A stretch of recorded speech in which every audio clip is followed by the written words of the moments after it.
Folks, thanks again for joining us today and for the guests that came to hear from Dawn. Today we have Dawn Schjeldahl. Am I saying it correctly, Dawn? You need to unmute so that we can hear you. You're muted right now. Schjeldahl. Schjeldahl.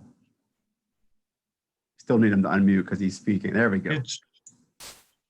Go ahead and say. It's Schjeldahl. Schjeldahl. Okay.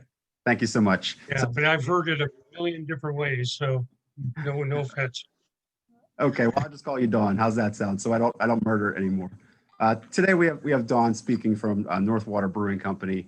Really pleased to have him. Everybody has seen the transition that's taking place down the new building. Dawn is a former vice president of the Austin Company in Cleveland.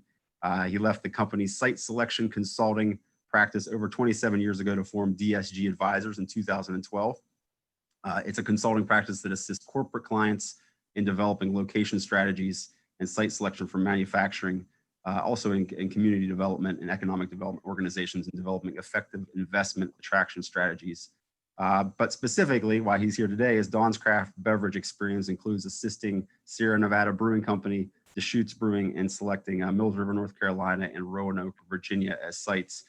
So he's been involved with the brewing industry for quite some time. Subsequent to location selection for Sierra Nevada, he spent years as an employee of the company, assisting the nation's 6th largest brewer in preparing the site and working with the Mills River community, which was a $2 million project to get that up and running. As part of his corporate site selection and economic development consulting work, he has visited over 175 breweries, cideries, distilleries, and farm-to-table establishments across the US and Canada, which makes me very jealous. Process of opening his own microbrewery in Kent, Ohio, as you all know, Northwater Brewing. And today he's going to talk about that a little bit more and give us some information. So I don't want to take any more. His bio is extensive, but I'm really pleased to have Dawn with us today and hear about the work that's being done down there when they're going to open up. I would ask that all of you please mute if you're not muted, and let's give the floor to Dawn. All right, Kurt, thanks very much. And thank you to the Rotary for this opportunity. Yeah, I was reminded by text that Mayfield is on the call today, and he's my guest. I thought I was his guest, but apparently we had that confused. But anyway, welcome, Bob. So I'm going to try to share my screen.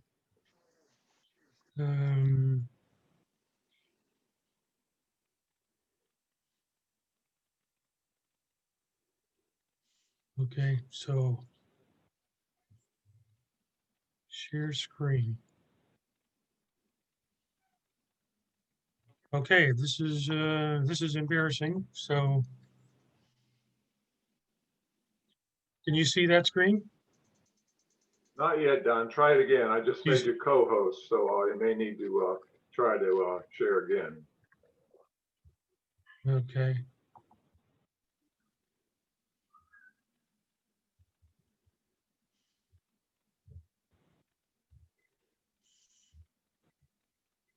Well, this is really not very professional. And not to worry, it happens to all of So us. I see. Don, turn your video on. Okay, share screen.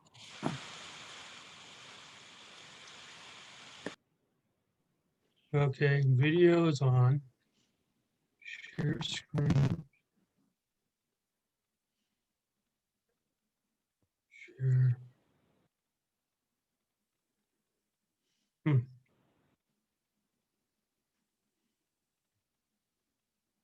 I've done this before. Oh, there we go. There. Do you see that now?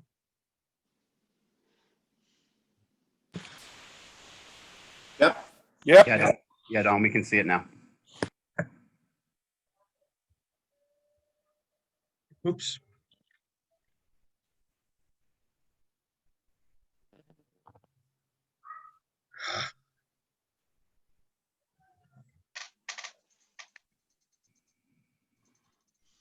There.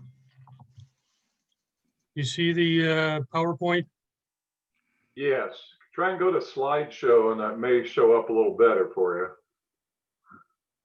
Okay, I'm almost there. you. Okay.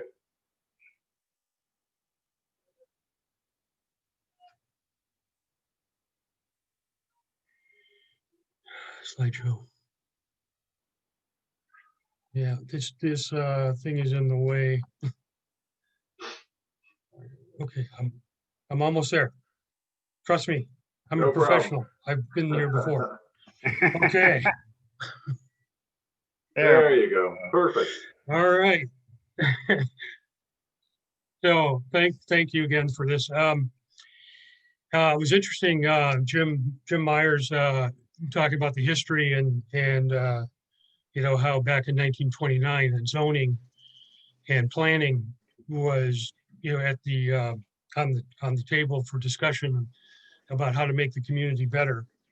And that's really kind of what this presentation is about. That after doing corporate site selection for 35 years, I've kind of learned what it is that makes for a good community.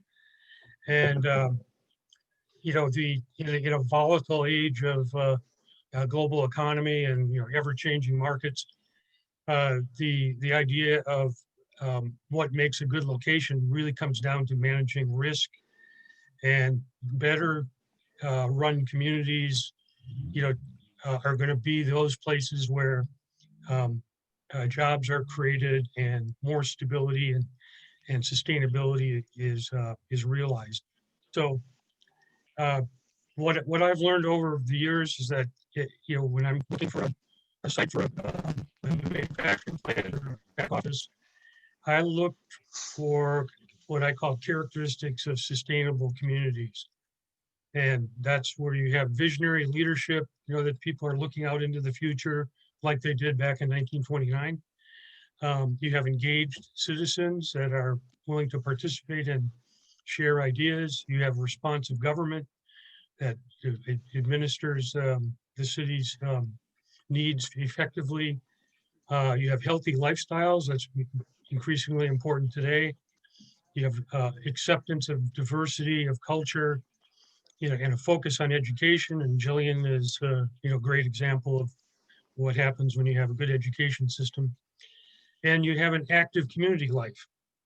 So I'm going to take that active community life as a jumping off point here for talking about this craft brewery. Because what I realized, over the last 20 years, is that communities, particularly smaller communities, were more successful when they had an active community life, in particular around downtowns, healthy downtowns. And the lesson there was that, to bring a downtown back from decline in a small town is a lot of work. It takes a lot of effort. And if a community can do that, they're likely to be doing a lot of other things well. And that becomes a sort of this metric for finding good places. And a part of that, an active community and a good downtown is, I think, the coffee culture, that you have good little local restaurants and gathering places. And then, more recently, in the last 15 or 20 years, you have craft breweries. So I call craft breweries coffee culture with alcohol, but it's still the same idea of people coming in, gathering together, and sharing ideas.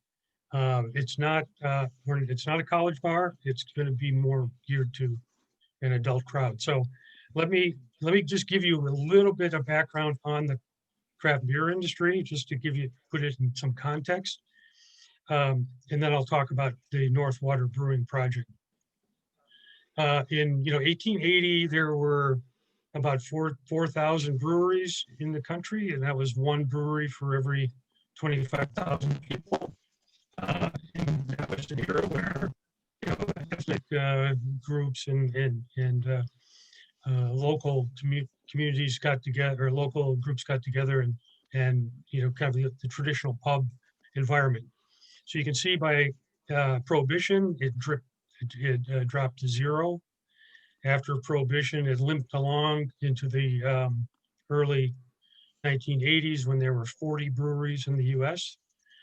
And by 2018, this is a little outdated, there were 7,400 breweries. So you can see the rise. Interestingly, then the amount of beer we drink in this country, it continues to decline about 1% per year. And that's roughly 2 million barrels of beer. But the craft beer industry is actually growing. It's growing at a compound rate of almost 10% over the last 20 years. And so the craft beer industry now represents about 15% of the industry and 25 million barrels. So the beer industry is broken into segments. The microbreweries is any brewery that produces under 15,000 barrels and brews beer in traditional ways with traditional ingredients. A brew pub is a restaurant that has a brewery in it, and they sell 25% or more of the beer on their premises. Regional brewers are 15,000 to 6 million, and then large breweries are 6 million barrels and over. So there's four of those in the country. Anheuser-Busch, Miller Coors, Yuengling, and Pabst are the four large breweries. By the way, 1 barrel of beer is 31 gallons. That's 248 pints of beer. If you sell them for $5 a piece and you don't spill any, you can gross $1,240 out of a barrel of beer. That's 2 full kegs. So the money is pretty good. So we now have more than 8,000 breweries in the US. And the question is it a bubble waiting to burst? And I think with the pandemic, yes, it's going to burst. There's going to be a lot of breweries that are going to go out of business. And even in good times, in some places we have too many. But in other places, they're just getting started. I mean, these are locally focused operations. So if you have a community that does not have one or only is only serving part of the market, there is room for more. And most of the breweries in the country are microbreweries. Those are under 15,000. And they have the lowest failure rate of all the categories. So the industry is now in what's called the localization phase, and that is that idea of building a small brewery to serve a region, to serve a local market. And the reason for that is that if you go into the the grocery store, this is a store, so you can see the beer aisle it's very large. That's quite common around the country. In bars where you have, you go to Ray's, they've got, 28 beers on tap. There's really no more room for more beers on the shelf. And so to get on the grocery shelf, you have to kick somebody else off. And that takes a lot of effort and a lot of money. And so there's probably, we're at the end of the time when we're going to see, big breweries built like Sierra Nevada and Deschutes and Lagunitas and Bell's. Those are, we're not going to have any more of those in the country. But what we will see are more small microbreweries built. All right, so let me talk about the Northwater Brewing experience. This is an adult-oriented, family and pet-friendly facility, eclectic music and art. We will have a wall of for art displays of local artists. We're not going to we will not accommodate large rock and roll bands. It'll be more acoustic music. decibel levels that allow conversation, comfortable interior space, large outdoor 3-season patio. We are engaging with supporting the community at many levels, support nonprofits and promote community engagement. We're going to program a different group every month. We're starting out with the Portage Parks Foundation. I've talked, I see that Pat and Chaz Madonio are on. I've talked to Pat about doing a sponsorship for his pet rescue mission. We've talked about helping fundraise for Main Street Kent, now that they can't put on a lot of events. And we're talking with Kent Cycle about doing a bikes for kids at Christmas time. So watch for these things. We will be very involved in hiking, biking, paddling, and respect for the environment. That's who we are. So this is kind of an early planning effort. We were trying to figure out what to do with that old Weiss Motors building. Right now, you'll see that the metal wrap on the left side of the building is not there yet. Will be delivered next week. But other than that, the front of our building is complete. This is the kind of the general layout that we were going for. A 7-barrel brew system over on the east wall. A bar for about 14 seats, I think it is. Roll up garage doors at both ends of the room, and then this outdoor patio. So I don't know if any of us were around back in this time, but this was Weiss Motors at the end of World War II. And I'm told that because there were no cars were built during the war, all the cars were from the 30s. So it's quite a collection. But this building has a long history of being involved in the auto and vehicle business. This was the building in March 2019. Knapp Collision. Bobby Knapp moved his business out to Brimfield on 43. He's got a nice facility there. So we bought this building in January of this year and started demolition. We've done a lot of the work ourselves, and it was pretty dirty, to say the least. So in February, we dove in, ripped out the floor, started to just clean it and to take it back to the shell. The pandemic came along in March, and we go, well, do we keep going or do we stop? We kind of thought the Chinese figured out how to whip it into shape in 3 months, and so we predicted that's what would happen in the U.S. But once that wasn't clear, it was going to happen.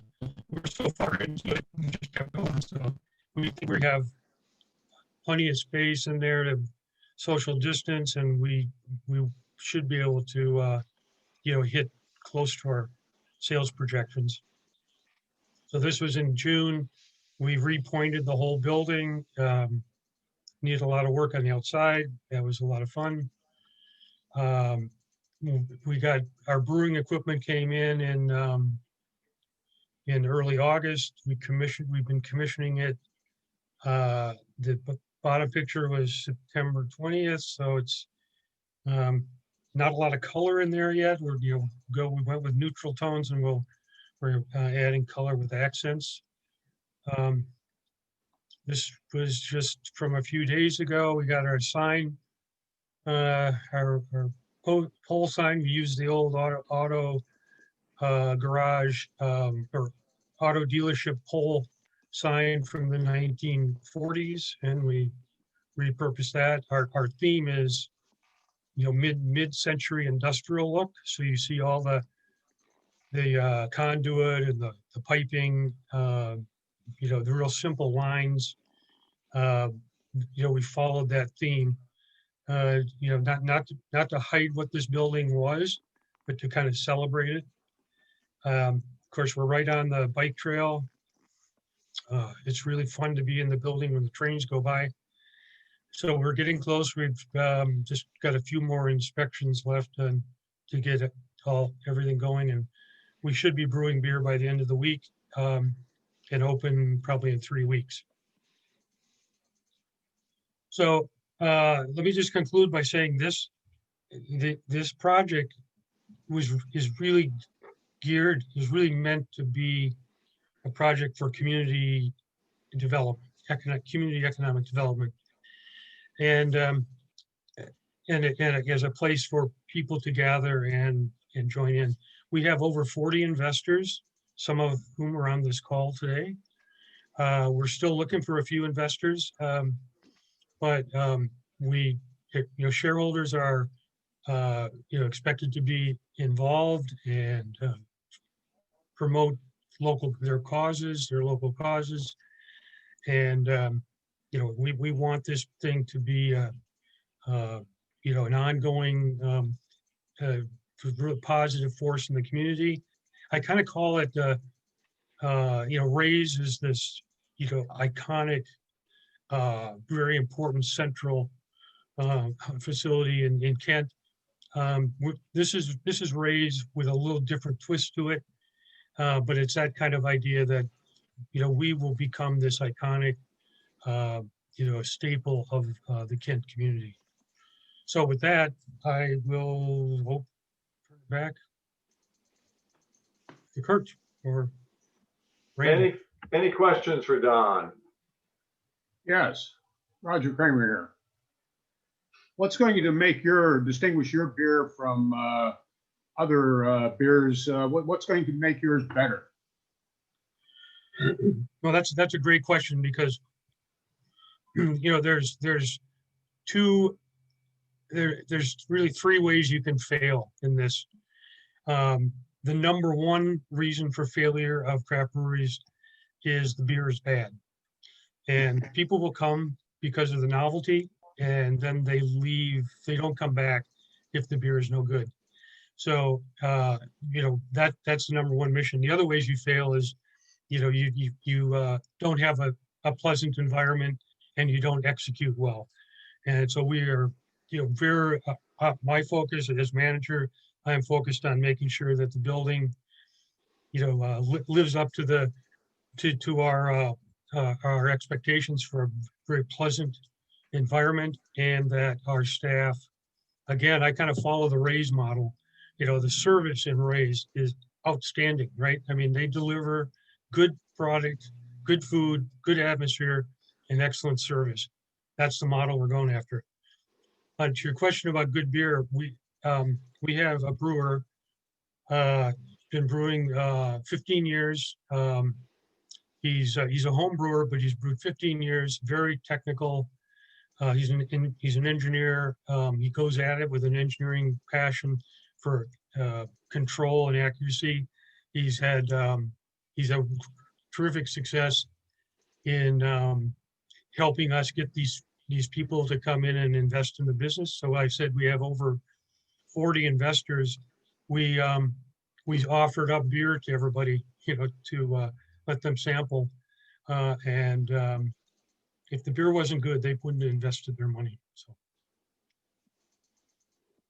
Don, Chance Madonio here. We're looking forward to working with you once we get everything up and rolling. Just curious, are there food options at the brewery there? Yeah. So we are in an industrial zone, which we plan to change. We plan to apply to go into the downtown commercial district, but because we're industrial, we cannot prepare food on site, but we can bring food into the facility. So we are teaming up with Gwen at the popcorn shop and with Bert at Little City Grill, and we will have food brought in self-serve containers, so we can heat the food. So we're having soups and chilies and pretzels from Bert, and a couple of sandwich offerings, and then an assortment of popcorn and other snacks from Gwen's store. Don, Jim Myers, what types of beer and how many? Would you describe Yeah. some of them? Sure. So we're starting out with 6 beers, and we're going from sort of light to dark, so my agreement, my request of the brewer is you have to brew beer that is, top quality, and you have to brew beer that people will buy. And other than that, I really don't care. So, we recognize that we need a lighter beer for sort of a starter beer that some people don't like the heavy, hoppy beers. So we're going to do a Hefeweizen, and so we're naming all the beers to represent the local community. The Hefeweizen, I think, is I should remember this, but one beer is the Abolitionist, named after John Brown. We got a beer, Falling Bridge, in memory of the Crane Avenue Bridge falling down twice. We've got the Arborist, sort of in recognizing the Tree City. So we've got, you'll see some kind of clever naming, but we are, respecting the local community. But then we'll have our flagship beer will be our Rye IPA, which is a kind of a lighter hoppy beer. We'll do a double IPA. We're doing a Hell's, which is I believe that's a lager. It's a lighter beer. And then we'll have a stout and a porter. So we should have something for everybody. We will also be serving wine.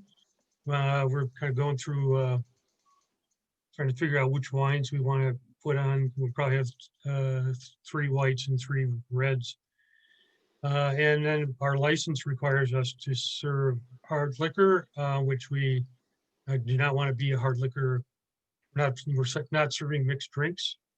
So we are going to have a small selection of bourbons. And then, soft drinks, coffee, water, yeah.